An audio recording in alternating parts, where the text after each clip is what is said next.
this is a really important conversation to have, especially now more than ever, talking about mental health. But never did I imagine that we would have this conversation with Twitch not here. And so I just want to ask, as friends of his, how are you guys holding up? Holding up. I mean, it's a really sad loss. It's unfortunate. I'm hoping that it can be used as a reminder to people that life is precious and you never know. It's best to just continue to reach out to the people that you love and try and, as much as possible, help them feel like speaking and being around you is a safe space. And then, be a support system and be whatever somebody needs and help them find the tools that they can use. Movember is a fantastic organization just for that purpose. This campaign is so important. And Sharna, I know you actually posted, from where we stood, your light shines so brightly. We had no idea that from where you stood, there was no light left. So talk to me about this campaign and how, it's kind of informed you about the complexities of mental health, because sometimes it's not so black and white or clear as day.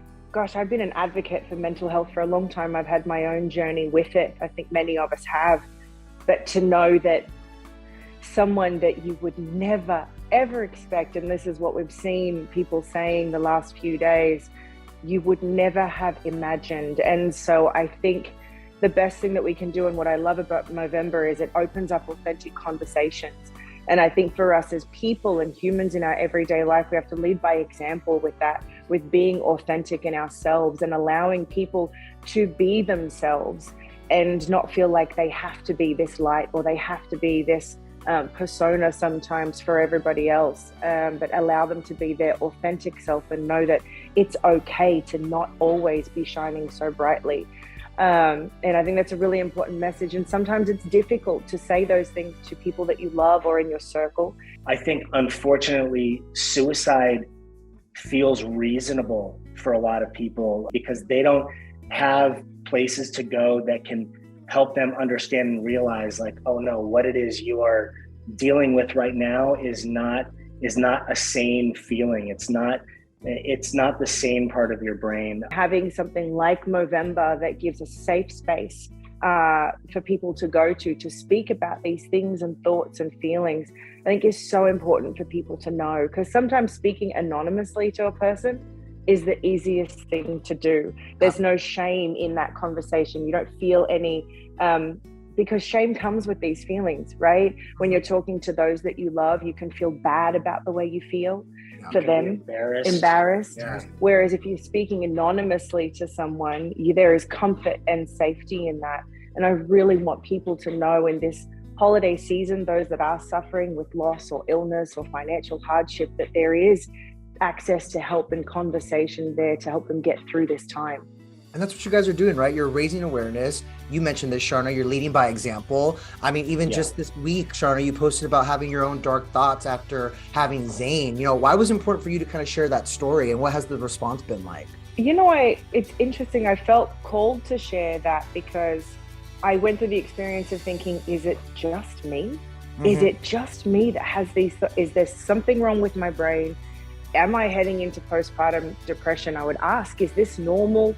And I did get assured by family, by Bri, that these sort of thoughts are normal. But I got to a point where I was having thoughts of Bri not making it home from work, or my mum not making it back to her house from leaving our house. And I had one panic attack, and that's when I went, you know what? I absolutely need to see someone about this because it's escalating.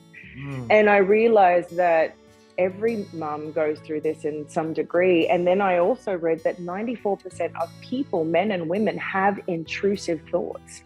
And it's a real term, intrusive thoughts. And whether that is, you don't deserve that job, or to the way more dramatic and more violent versions of those thoughts, everybody needs to understand they're not alone, that these things are not singular. It is not just you in your own world of horrible thoughts. There are people experiencing the same thing. There is a community that can welcome you in and say, you're not alone. Let's get through this together. And you can have support from other people around you. It was a huge deal for me to know that I was not alone.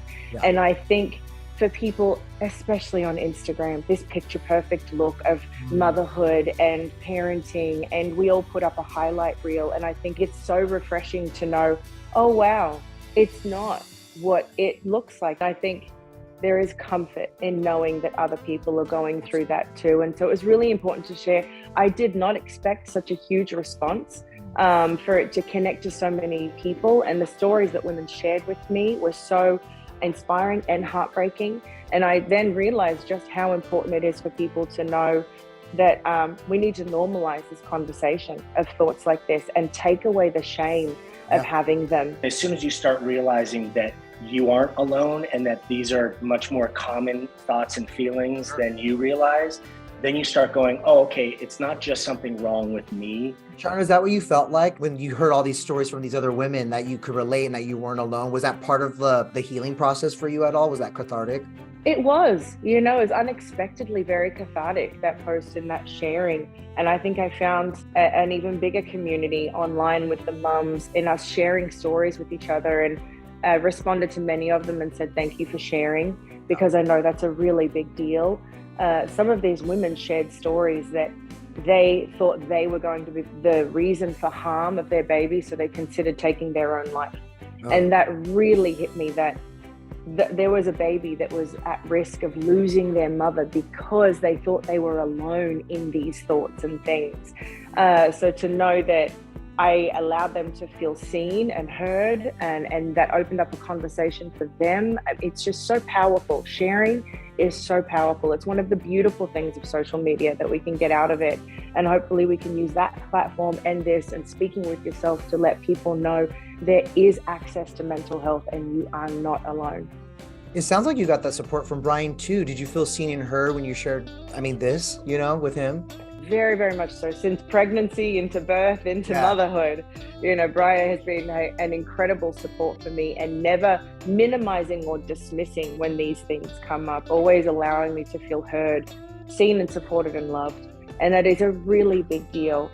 And I'm very, very lucky that I have that tribe of people around me that help support in parenting and motherhood and recovery.